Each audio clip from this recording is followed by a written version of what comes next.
Hello, teacher friends! It is Monica Genta, and I am clearly excited about today's episode of the teacher vlog. You know it's good when I'm wearing a sweatband. So I feel like I kind of want to bust out into Olivia Newton John and be like, let's get physical, but we're not. This is not an aerobic type of vlog. We're not doing exercises. I didn't bring on a PE teacher. Today we are not getting physical, we are getting political. But not in this scary way that I think sometimes people feel when they hear the word political. In fact, it's the opposite of that. Today we are shining a really positive light on what it means to be political as a teacher and how really it's this super empowering, cool thing. That's why I've invited my friend Olivia onto the teacher vlog, and she is sharing some awesome insights into how our voice matters in the classroom. Now, at the end of the episode, I want to give you a cool opportunity to get connected and make sure that your voice is heard, not necessarily from a political standpoint, but how you can make sure that your voice is heard in your school. But for now, let's get rolling. Let's get political. If you got a sweatband, get one going. Here's today's episode with Olivia. All right, everybody, we are here with Olivia, who is just we were just talking. We should have been recording this conversation. Right. Because we are having a blast, and I think that's what makes the teacher vlog so much fun, is it's teachers talking about things that they're passionate about in education, and then also just having a good time and talking about being humans and hanging out with friends. And because teachers are real people. So who knew? I know. And some of us like you have photographers, and so Right. I'm a high roller, so if you aren't aware. Yeah, totally. But no, in all seriousness, we are real people who have real rights, and so we're talking about just how our political ideas and our political beliefs are important to us as individuals, but more importantly to our career. So give it to us, girl. Tell us what you're thinking. I know. So I guess I should start by just kind of talking about the fact that there's this sort of taboo, stigma situation that surrounds teachers being political. And to me, that is just such old news, right? That's our mom and dad's, that's our grandma and grandpa's version of teaching. Yeah. And to me, we can't afford not to be political given the current climate, given the state of education. Everybody wants to complain about what's going on, the kind of funding we have, the testing, the class sizes, the stuff that all of our kids are bringing into our classrooms. And everybody acts like that's sort of an extraneous thing. But to me, that is political. Just like everything else in the whole wide world is political. And that's just a function of how our government is set up, right? Mm-hmm. We elect officials to represent our interests, and then they legislate us, and they legislate us, they legislate our students. And so as a teacher, as a citizen, as an adult, and then also as a role model for kids, I just find it super important to be aware of what's going on in the world, understand what's in my best interest as a professional, and then also a secondary layer to this is politics affects our kids. Yeah. And they can't be a mouthpiece for themselves. They're too young for the most part, depending on what age you're teaching, but they're too young. And so they need adults to advocate for them because maybe they can't vote, but those policies are going to affect them day to day. Yeah. I love that. And I think something you said there is we can't afford to not be political. Right. And I love that statement. And I think I think some teachers are going to hear that and think we can't be political. We're teachers. Right. And I get that. We obviously we are people who are working in the public. So it's not to say that we can't have values and opinions, but we have to make sure, obviously, that we're guarded with how we approach that with kids.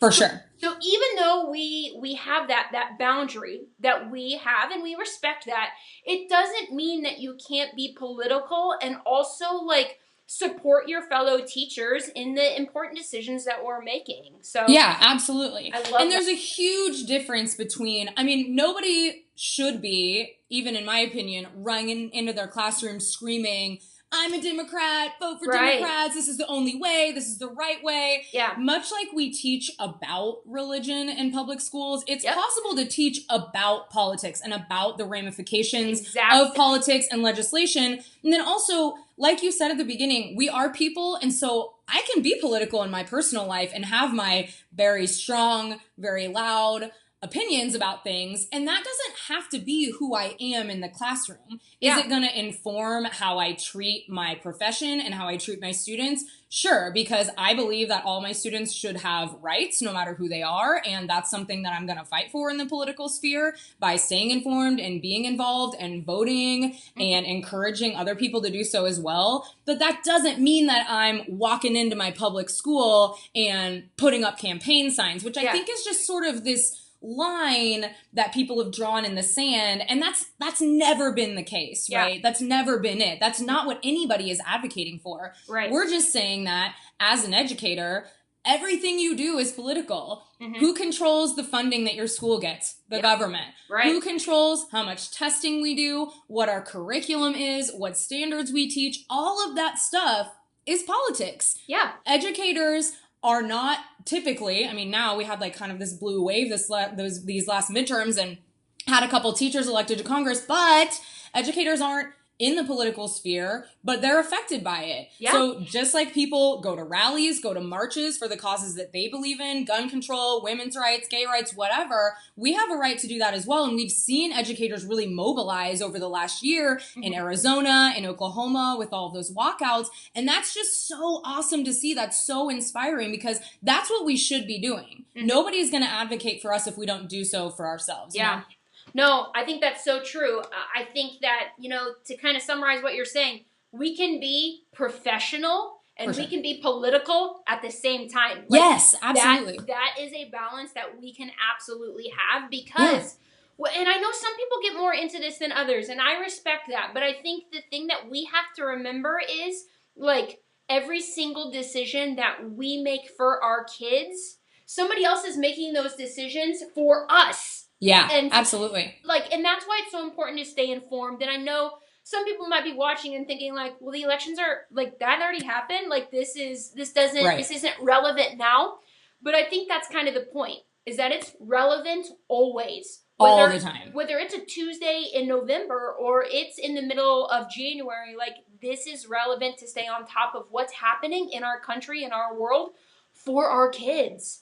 So to us, it's like really easy, or it has been really easy to sort of push to the side and say, yeah, I don't know. Like, I mean, it's not that big of a deal if I'm going to vote. It's not that big of a deal if I listen to the news every morning. It's not that big of a deal if I know what's going on at the border. What is that? I'm in Kansas. What do I care? But that's just not the case anymore, right? We have to use the privilege that we have to advocate for our students and for ourselves because we are in this unique and really powerful position of upholding this power structure that has been going on in our country since its inception, right? We have always benefited from everything that's going on, and it's our job to redistribute all of that and create space for people like our students, our coworkers, our peers, anybody. We have every kid in the nation goes through us, right? So how powerful is that we take the time to educate them and to expose them to all of these issues and send them on their way to be the next better generation and do better than we did. Yes.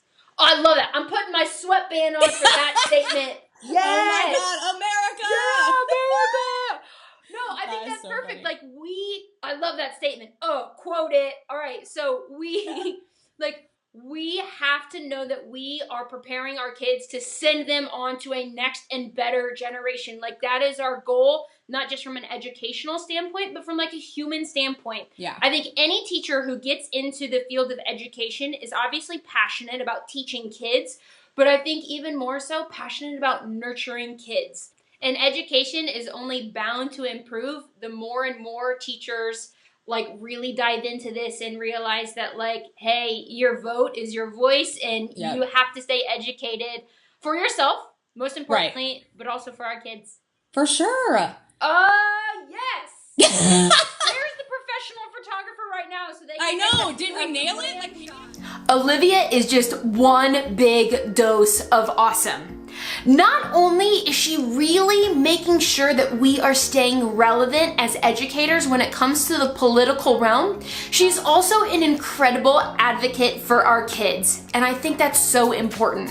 She wants to make sure that the students' voices are heard, and the best way that we can do that is from our voices as teachers. Speaking of, I want to give you guys the opportunity to make sure that your voice is heard when it comes to celebrating how awesome this profession is. I have some cards that I love to make sure that my voice is heard, to let other people know that what they're doing in the classroom is amazing. And it says, awesome! That's what I think you are. What I want to do is I want to send these out to the first 10 people who reach out on Instagram or Facebook. Just shoot me a message and I want to send you a pack of these so you can celebrate the awesome teachers who are advocating for the kids in your school. All you gotta do is get a hold of me, I'll send you some of these, and we can create this amazing ripple effect to make sure that people know that they are loved, that their voice matters, and that their work matters. I hope you've enjoyed this episode. Make sure you are liking and sharing and subscribing, but make sure that today you realize that you got this.